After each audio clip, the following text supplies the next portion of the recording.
Hi and welcome to the third video in my International Moth Project. In this video we're going to have a look at repairs, both structural and cosmetic. I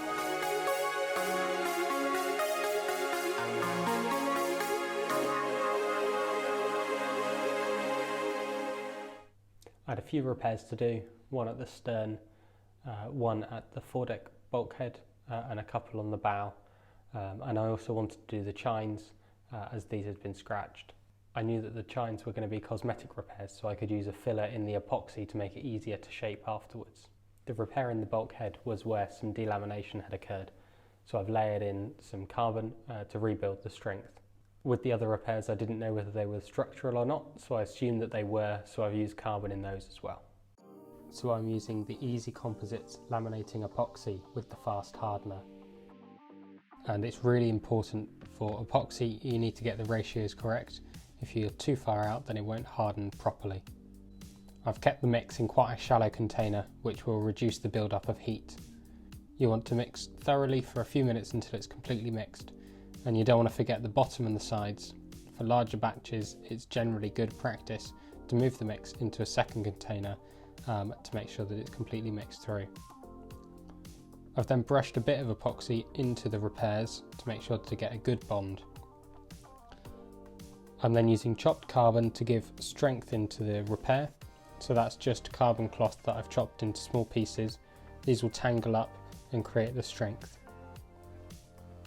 You want to overfill the repairs and make sure to push all of the air out and leave the low spots above where the finished level is going to be. Fill around the repair as well to allow a taper to make it really nice and smooth.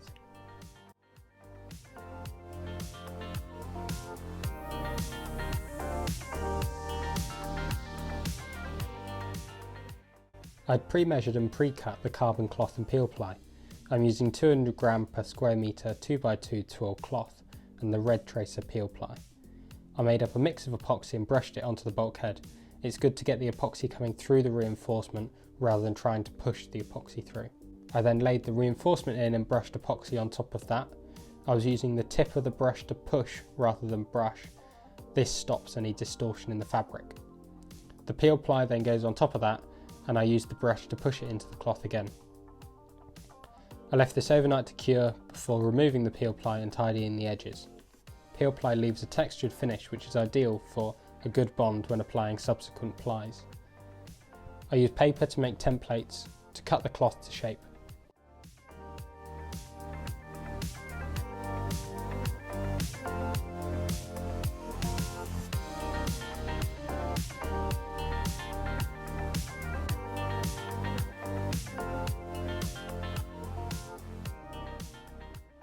I'm doing 3 plies in this application.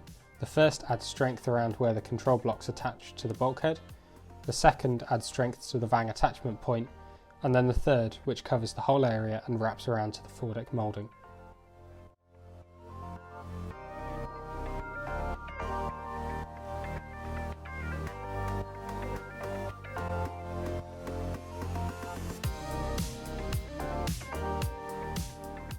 So here I'm just sanding the repairs back to be flat with the hull. I started with 120 grit sandpaper before moving on to 240 as I got closer to the finished level. I found it really important to clean the paper regularly to remove the dust. It's important to use something to keep the paper from digging in. I used a block or rolled the paper into a tube which provides enough rigidity while doing finer details. I'm using acetone solvent to clean the repair and collect the dust in between sandpaper changes.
There were a few low spots in some of the repairs as well as some cosmetic repairs to be done. For these non-structural repairs I added low density filler to my epoxy, which is really easy to fare. I aimed for a peanut butter consistency so that it holds the shape I put it in. This is really important to stop the epoxy running once you leave it to cure. My hull has chines in the bow section and they have become more rounded, especially on the starboard side due to the wand. The filler will allow me to build up more of an edge. Around the stern area I noticed similar roundings as I had on the bow. There was also a bit more fairing to be done on the repair.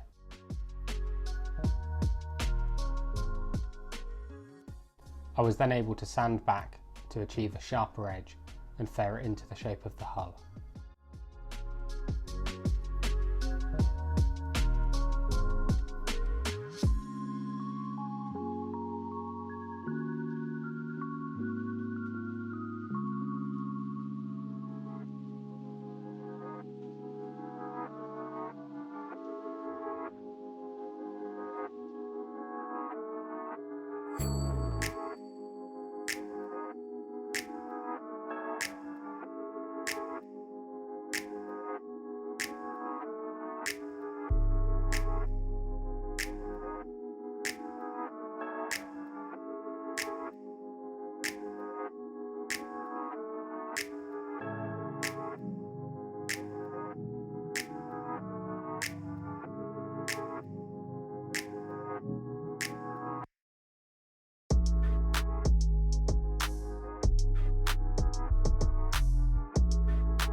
So the repairs are all now done. Now the next step is to get the boat prepared for painting. I hope you enjoyed this video. If you want to follow the project along, then subscribe. Thanks very much for watching. See you in the next video.